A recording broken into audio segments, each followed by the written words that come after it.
নমস্কার বন্ধুরা। একটা নির্মম অকথ্য অত্যাচার, একটা আমৃত্যু পর্যন্ত অত্যাচার যেটা চলতো নারী, পুরুষ, শিশু, সর্বোপরি সাধারণ মানুষের ওপর। তবে এটা কিন্তু একটা দুটো দিন ধরে নয়, প্রায় 200 বছর ধরে। ব্রিটিশরা ভারতে এসেছিল শুধুমাত্র ব্যবসা করার জন্য, কিন্তু তারা শুধু বুদ্ধির জোরে 200 বছর ভারতের ওপরে রাজ চালিয়ে যায়। তারপর আসলো সেই সুদিন 1947-এর 15 আগস্ট, যেদিন কিনা ভারত স্বাধীন হলো। তবে মানুষ 14 আগস্ট ঘুমিয়ে রাত্রে যে সুস্বপ্ন দেখছিল, কিন্তু পরের দিন 15 আগস্ট সকালে বাস্তবের মাটিতে সেটা দুঃস্বপ্ন হয়ে নেমে আসে। 1947-এর 15 আগস্ট ব্রিটিশ শাসনের কালো মেঘ ভারত থেকে সরে গিয়ে পরাধীনতার ছাপ তো মুছল, কিন্তু ভারতের মানুষ স্বাধীন যে স্বপ্ন দেখছিল তা আসলেই সত্যি একেবারে হলো না। কারণ ভারতের টাকা পয়সা সম্পত্তি সমস্ত কিছু লুট করে নিংড়ে দুমড়ে মুচড়ে শেষ করে দিয়ে যায় ব্রিটিশরা ভারতকে। মানুষ অনাহারে মরতে থাকে, মাথার উপর থাকে না ছাদ, রাস্তায় রাস্তায় দিন কাটাতে থাকে। যে মানুষরা একদিন আগেও ভাইয়ে ভাইয়ের মতো কাঁধে কাঁধ দিয়ে কাজ করত, তারাই হয়ে যায় একে অপরের খুনি। শুনতে খারাপ লাগলেও এটাই ছিল সেই সময়ের আসল সত্য। তো চলুন আজকের এই ছোট্ট ভিডিওর মাধ্যমে জেনে নেই 1947-এর 15 আগস্টের আসল সত্যতা। তা কি সত্যি ভারতের পক্ষে অনেক ভালো ছিল, নাকি তার ফল ছিল অনেক অনেক ভয়ঙ্কর? তো আমি কিন্তু এরকম জটিল বিষয়গুলিকে সহজভাবে ভেঙে আপনাদের সামনে উপস্থাপন করি, তাও আবার সহজ ভাষায়। তাই নতুন হলে অবশ্যই সাবস্ক্রাইব করে নেবেন। এটা হয়তো আপনার জন্য ফ্রি, কিন্তু আমার মতো ছোট ছোট ক্রিয়েটারের এতে আরো উৎসাহ জাগে নতুন কিছু করার জন্য। চলুন আজকের ভিডিওটা শুরু করি। 21st of May 1947, House of Commons, London, SW1. My dear Prime Minister, I have now had an opportunity of consulting my colleagues upon the terms of a possible settlement in India, which you and the Viceroy put before us last night. And as a result, I am in a position to assure you that if those terms are made good, so that there is an effective acceptance of Dominion status for the several parts of a divided India, the Conservative Party will agree to facilitate the passage this session of the legislation necessary to confer Dominion status upon such several parts of India. Believe me, yours sincerely, Winston S. Churchill.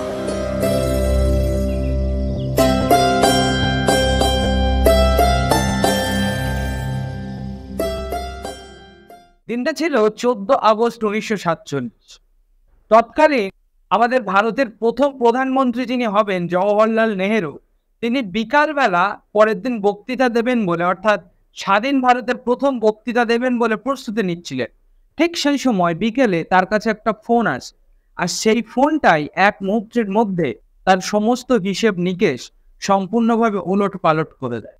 14 August ঠিক রাত 12টা, যখন সাধারণ মানুষ গভীর ঘুমে মগ্ন, ঠিক তখনই ভারতের এই স্বাধীনতার অধ্যায় লেখা হচ্ছিল, যার অপেক্ষা মানুষ করছিল প্রায় অনেক অনেক দশক ধরে, যার জন্য অনেক অনেক স্বাধীনতা সংগ্রামী রক্ত ঝরিয়েছিল তথা তাদের জীবনটাও বিসর্জন দিয়েছিল। ভারতের প্রত্যেক মানুষ আনন্দে আত্মহারা হয়ে যায়, কিন্তু ভারতের কিছু নেতার জন্য এবং ব্রিটিশদের কিছু অফিসারদের জন্য সেই আনন্দটা দুঃখের ছায়া হয়ে নেমে আসে। কারণ এই দিনই আমাদের সেই অখণ্ড ভারত দুভাগে বিভক্ত হয়ে যায়। এই ভাগ বাটোয়ারা নীতি তৎকালীন কিছু নেতা মন্ত্রীদের জন্য ভালো হলেও সাধারণ মানুষের ওপরে নেমে আসে শোকের ছায়া। যে 15 আগস্ট ছিল সুখের শান্তির দেশ স্বাধীনের দিন, আবার সেই দিনই ঘটেছিল ভয়ঙ্কর দেশভাগের ঘটনা। তবে অনেক আগে থেকেই এই দেশভাগের কর্মসূচি কিন্তু শুরু হয়ে যায়। 3 জুন 1947 তৎকালীন ভারত শাসক লর্ড লুইস মাউন্টব্যাটেন, তিনি কিন্তু প্রথম রেডিওতে এই ভারত ভাগের কথা উল্লেখ করেন। তারপর 5 জুলাই 1947 ব্রিটিশ সরকার ভারত ভাগের নীতি পাশ করে। তারপর আবার 18 জুলাই 1947 ব্রিটেনের প্রধানমন্ত্রী এই দেশভাগের ব্যাপারে পুরোপুরি সম্মতি দিয়ে দেন। তবে কিছু নেতা নেত্রীদের সম্মতি থাকলেও কিছু কিছু নেতা তৎকালীন এমনও ছিলেন, যেমন গান্ধীজি, খান আব্দুল গফফর খান, তারা কিন্তু সম্পূর্ণভাবে এই দেশভাগের বিপক্ষে ছিলেন। তবে বাকি নেতারা কিন্তু ৩ জুনের যে সমাবেশ হয় দেশভাগের ব্যাপারে, সেদিনই তারা সম্মতি জানিয়ে দেয়। এখানে হয়তো আপনার মনে হতে পারে যে ভারত ভাগের মূল ভিত্তি ছিল ধর্ম, কিন্তু আসলে এমনটা ছিল না। তৎকালীন কিছু মানুষের মত ছিল প্রায় ১,০০০ বছর ধরে সব রাজারা রাজ্য শাসন করে আসছিল, তাদের মধ্যে হিন্দু রাজারা ছিল খুব খুব ভালো এবং মুসলিম রাজারা ছিল খুব খুব খারাপ, এটা তারা মনে করত। কিন্তু আপনার জানানোর জন্য বলে রাখি, আসলে ব্যাপারটা এমন ছিল না। কি তৎকালীন কিছু মুসলিম সম্রাট যেমন মোহাম্মদ ঘুরি, চেঙ্গিস খান, মঙ্গল নেতা, তো এরকম কিছু মানুষ খুব খুব খারাপ ছিলেন মুসলিম শাসক। কিন্তু তাই বলে সব মুসলিম শাসক কিন্তু এমন ছিলেন না। মুঘল সম্রাট আকবরের সাথে ১৫৭৬ সালে হলদিঘাটের যুদ্ধ যখন হয় মেওয়ারের রানা প্রতাপে, তখন আকবরের সেনাপতি ছিলেন রাজা মান সিং, যার শরীরে কিন্তু বয়েছিল হিন্দু রক্ত। আবার অন্যদিকে মেওয়ারের রানা প্রতাপের কথা যদি বলি, তার সেনাপ্রধান ছিলেন হাকিম খান শাহ, যার শরীরে বইছিল মুসলিম রক্ত। তাহলে বুঝতেই পারছেন, মুসলিম সম্রাটের সেনাপ্রধান হিন্দু, আবার হিন্দু সম্রাটের সেনাপ্রধান মুসলিম, তাই এটা কখনোই ধর্মীয় যুদ্ধ হতেই পারে না। আবার সেই সময় কিন্তু আকবর হিন্দু কিছু মহাকাব্য যেমন রামায়ণ, মহাভারত তার নিজের বোঝার জন্য বা তাদের যারা মানুষ আছেন তারা যাতে বুঝতে পারে সেজন্য কিন্তু পারস্য ভাষায় অনুবাদ করে। কিছু কিছু মানুষ যেমন হিন্দু মুসলিম ব্যাপারটাকে উপেক্ষা তাদের জন্য লিখতেন, যেমন ছিলেন কবি, যিনি কিনা হিন্দু মুসলিম সর্বসমন্বয়ে লেখালেখি করতেন। এমনও শোনা যায় যে তার মৃত্যুর পরে দুই ধর্মের মানুষ, অর্থাৎ হিন্দু মুসলিম দুই ধর্মের মানুষই তার শরীরকে সমানভাবে দাবি করে, কিন্তু শেষমেশ তার শরীরটা গোলাপের পাপড়িতে পরিণত হয় এবং কিছু গোলাপের পাপড়ি নিয়ে যায় হিন্দু সম্প্রদায়ের লোক এবং কিছু গোলাপের পাপড়ি মুসলিম সম্প্রদায়ের লোক নিয়ে গিয়ে শেষমেশ সেই দাবিটাকে সম্পন্ন করে। তো এরকম অনেক অনেক উদাহরণ আমরা দেখতে পাবো, যাতে করে আমরা বুঝতে পারি যে যেসব যুদ্ধ ইত্যাদি হয়েছিল তাতে ধর্মীয় কোনো হাত ছিল না। এই সব কিছুই ছিল আসলে পাওয়ার বা শক্তির জন্য, কার কত ক্ষমতা সেটা দেখানোর জন্যই কিন্তু যুদ্ধ আসলে হতো। এবার আসি দেশভাগের কঠোর সত্যিটা আসলে কিভাবে শুরু হলো। 1857 সালে হয় মহাবিদ্রোহ। এই মহাবিদ্রোহের পর ইস্ট ইন্ডিয়া কোম্পানি যে ভারতের উপরে রাজ চালাচ্ছিল, সেই ইস্ট ইন্ডিয়া কোম্পানি সম্পূর্ণভাবে রাজত্ব শেষ হয় এবং ব্রিটিশ সরকার বা ইংরেজ সরকার ডিরেক্টলি তারা ভারতকে শাসন করতে থাকে, কোনো কোম্পানির মারফত নয়। ভারতের মানুষ এই মহাবিদ্রোহে জিততে পারেনি ঠিকই, কিন্তু ব্রিটিশরা ভারতীয়দের ক্ষমতা দেখে আশ্চর্য হয়ে যায়, আতঙ্কিত হয়ে যায়, ভয় পায় এতটা শক্তি দেখে। এখানে একটা কথা বলে রাখি, ব্রিটিশরা শুধুমাত্র ব্যবসা করতে এসে ভারতে কিভাবে ভারতের ওপর রাজ চালিয়ে গেল সেই ভিডিওটা সম্পূর্ণভাবে আগেই করে রেখেছি, উপরে আই বাটনে দিয়ে রাখবো, ডেসক্রিপশনেও দেওয়া থাকবেন, অবশ্যই দেখে নেবেন। এটা দেখার পরে আরো বুঝতে আপনাদের সুবিধা হবে। তৎকালীন কিছু বিখ্যাত নেতারা এই 1857 সালে হওয়া মহাবিদ্রোহে অংশগ্রহণ করে, যেমন নানা সাহেব, তাতিয়া টোপি, ঝাঁসির রানী লক্ষ্মীবাই। এই মহাবিদ্রোহের সূচনা হয়েছিল আজকের পশ্চিমবঙ্গের ব্যারাকপুরের একটা সেনা ব্যারাক থেকে। সেখানে সেনাদের মধ্যে রটে যায় যে কার্তুজের মধ্যে শূকরের চর্বি মেশানো হচ্ছে, সেখান থেকেই কিন্তু এই মহাবিদ্রোহের সূচনা হয়। তবে ভারতের মানুষ ভেবেছিল এই মহাবিদ্রোহের মাধ্যমে ব্রিটিশদের পুরোপুরি ভারত থেকে উচ্ছেদ করে দেবে, কিন্তু আসলেই সেটা হলো না। তবে ব্রিটিশরা কিন্তু প্রচন্ড পরিমাণ ভয় পেয়ে যায় এই 1857 মহাবিদ্রোহের পরে। তাই তারা একটা প্ল্যান মাথায় আনলো, যে দেশ ভাগের নীতি।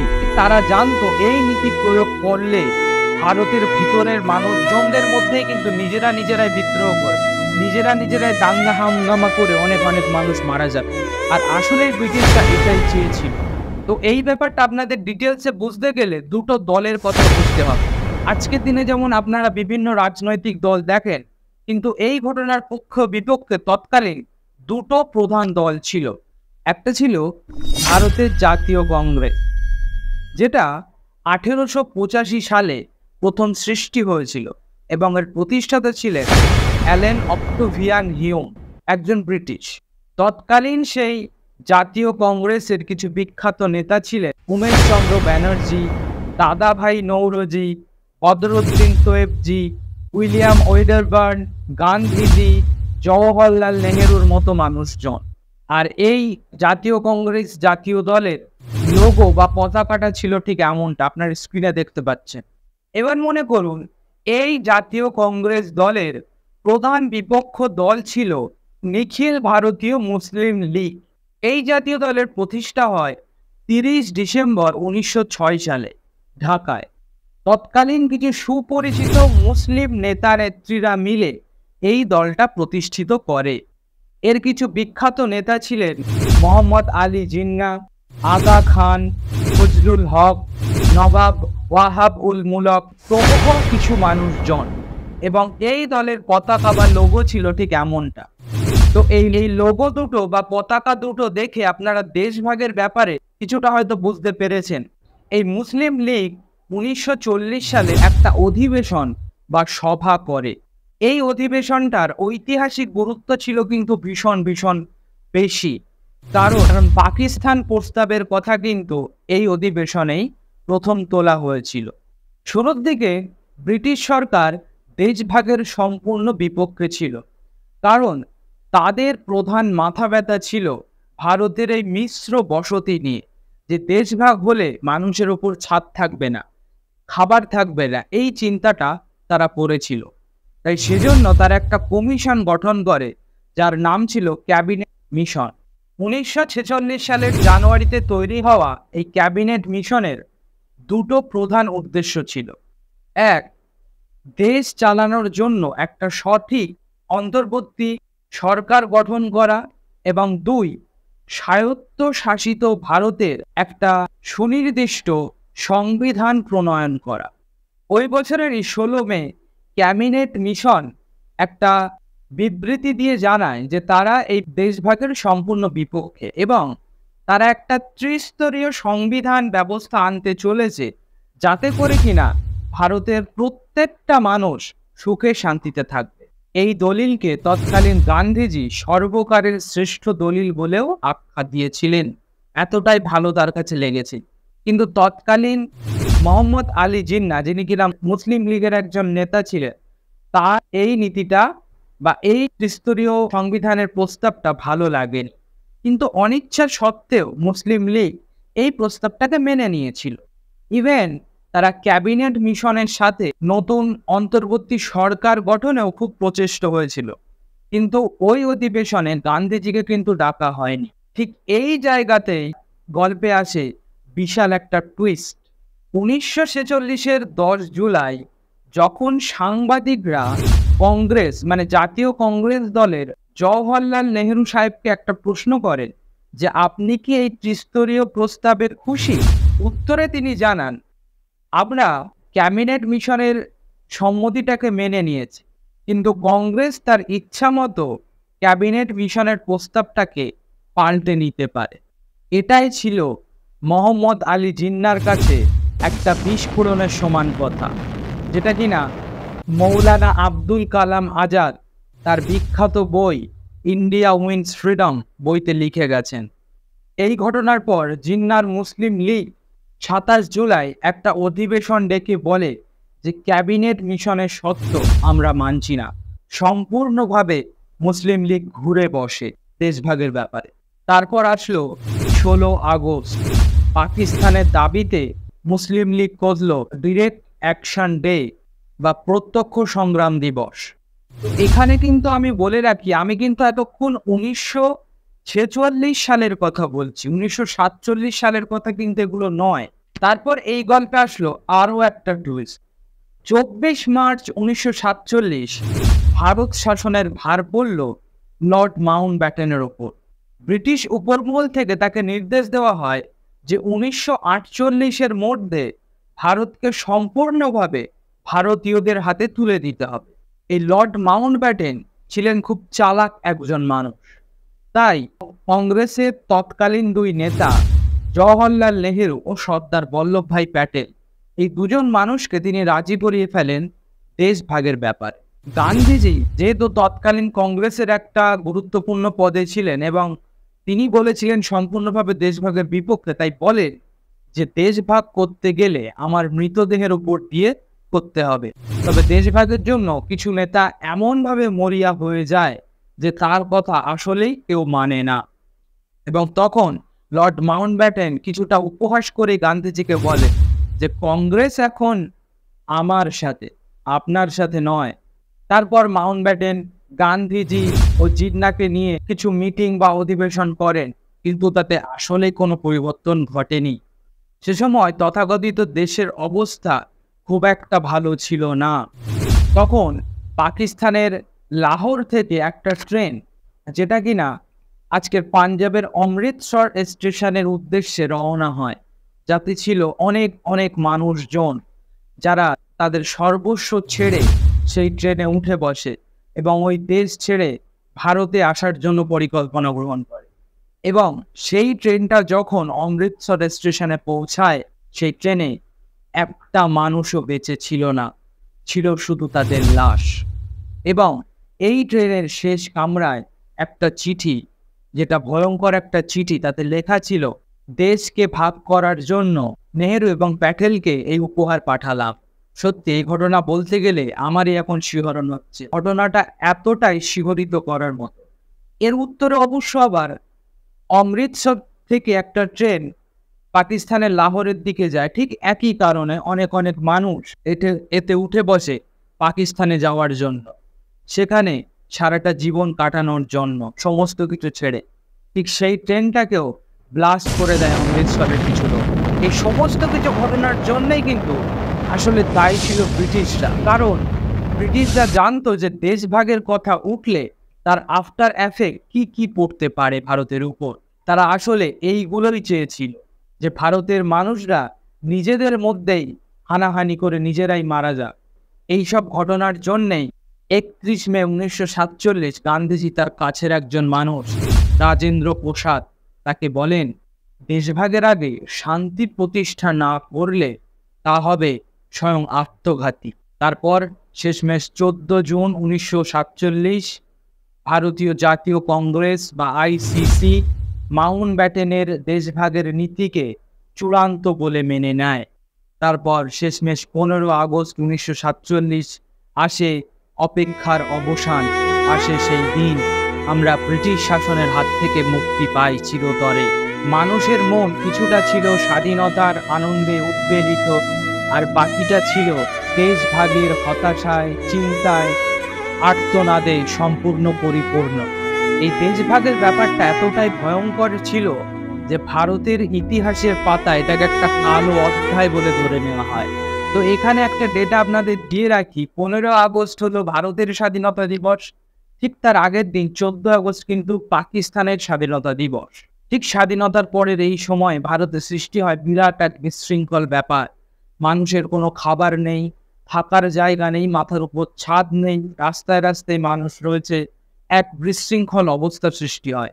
তো ভারত সেই জায়গা থেকে ঘুরে দাঁড়িয়ে কিভাবে নিজের পায়ে অর্থনৈতিক দিক থেকে উন্নতি করে আজকের এই অবস্থানে, এত সুন্দর অর্থনৈতিক অবস্থানে কিভাবে আসলো, সেটা আলোচনা করতে গেলে ভিডিওটা অনেক অনেক বড় হবে। তাই আলোচনা করব পার্ট 2-তে। অবশ্যই যদি আপনাদের সম্মতি থাকে তাই পাশে থাকবেন, সাথে থাকবেন।